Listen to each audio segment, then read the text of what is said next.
মামলা করেছে। এই মামলা এখন তদবির করছেন এই সমস্ত মুখ্য সচিব, তাদেরকে মামলা দেওয়া বলে গেছে।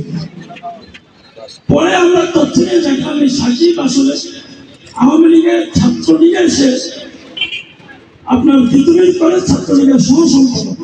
লিখবেন আপনারা, নিউজ করতে আসছেন, খরচ করতে আসছেন, ধন্যবাদ। এই তো লিখবেন সে বিদ্রোহী করে ছাত্রলীগের সহসম্পাদক, সেখানে ফ্রেশ কোম্পানিতে চাঁদাবাজি করার জন্য, আর তাকে এখন আপনার বাঁচানোর জন্য একজন মুখ্য সমন্বয়কারী তৈরি করছে। আর তারা বলেন, আপনারা বলেন বিএনপি চাঁদাবাজি, বিএনপি চাঁদাবাজি করেন। যেই আপনার একটা পত্রিকার মালিক একজন শীর্ষ ব্যস্ত, তিনি বলেছেন আমরা কবর পর্যন্ত, কবরের আগ পর্যন্ত আমরা হাসিনার সাথে আছি বলেছিল। আজকে তার পত্রিকাগুলি বলছেন চাঁদাবাজি করছে বিএনপি। অথচ তিনি 1500 কোটি টাকা থেকে চাঁদা দিয়েছেন। আপনাদের বিভিন্ন যোগাযোগ মাধ্যমে আমরা জানতে পারছি 1500 কোটি টাকা দিয়েছেন কিংস পার্টি বলেন। এই কিংস পার্টি বর্তমান সরকারই একটা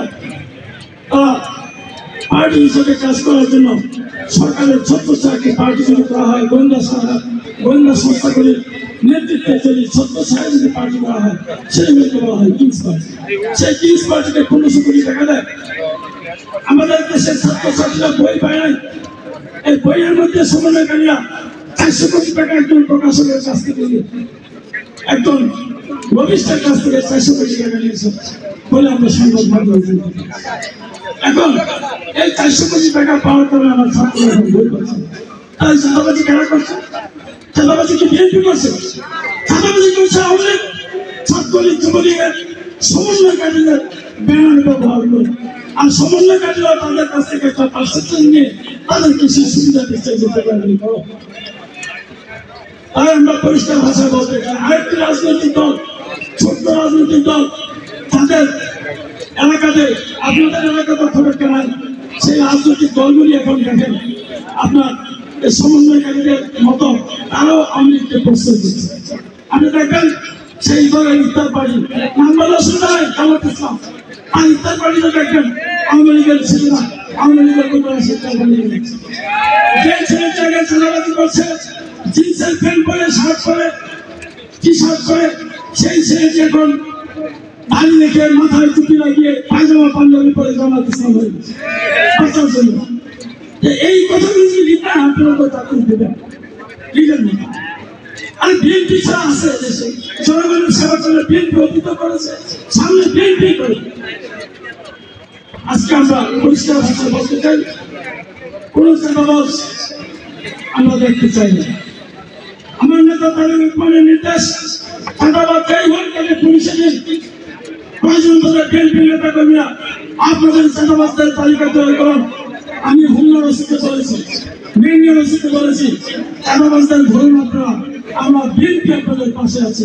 আর নাহলে আমরা ধরে ধরে দেব, আপনারা সাথে থাকুন। সুতরাং আমাদের কথা ক্লিয়ার, পরিষ্কার। আমরা যদি চাঁদাবাজি করি, আমরা করে বলতে, আপনারা সতর্ক থাকুন। ইনশাল্লাহ যত ষড়যন্ত্র হোক, কোন ষড়যন্ত্র আমাদেরকে আগামী ডিসেম্বরের মধ্যে যে নির্বাচন হবে, সেই নির্বাচন থেকে বঞ্চিত করা কারো দ্বারা সম্ভব হবে না। নির্বাচন হবে এবং সেটা ডিসেম্বরে হবে। সেই নির্বাচনে বাংলাদেশ জাতীয়তাবাদী দল ক্ষমতা আসবে, আমার নেতা তারেক রহমান প্রধানমন্ত্রী হবেন।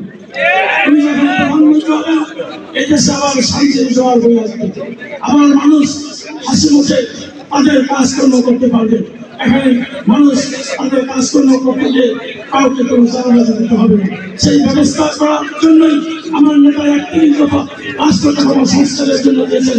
সেখানে রাষ্ট্রের কথা বলা আছে এবং রাষ্ট্রের প্রতিটা উইংসকে কিভাবে সংস্কার করতে হবে সবকিছু বলে আছে। সুতরাং আপনারা নির্বাচনের প্রস্তুতি নেন। আর যেটা আজকে দক্ষিণ জেলার সভাপতি সাহেব আপনাদেরকে আহ্বায়ক সাহেবকে নির্দেশনা দিয়েছেন, সেই নির্দেশনা অনুযায়ী আপনারা আপনাদের দক্ষিণ জেলার প্রতিটি ওয়ার্ড, প্রতিটি ইউনিয়ন এবং উপজেলাগুলো আপনাদের যে সম্মেলন করে আপনারা ঐক্যবদ্ধ থেকে আপনারা নেতৃত্বে আসুন। আমি আর কথা না বলে বাংলাদেশ জিন্দাবাদ, বাংলাদেশ জাতীয়তাবাদী দল জিন্দাবাদ, শহীদ প্রেসিডেন্ট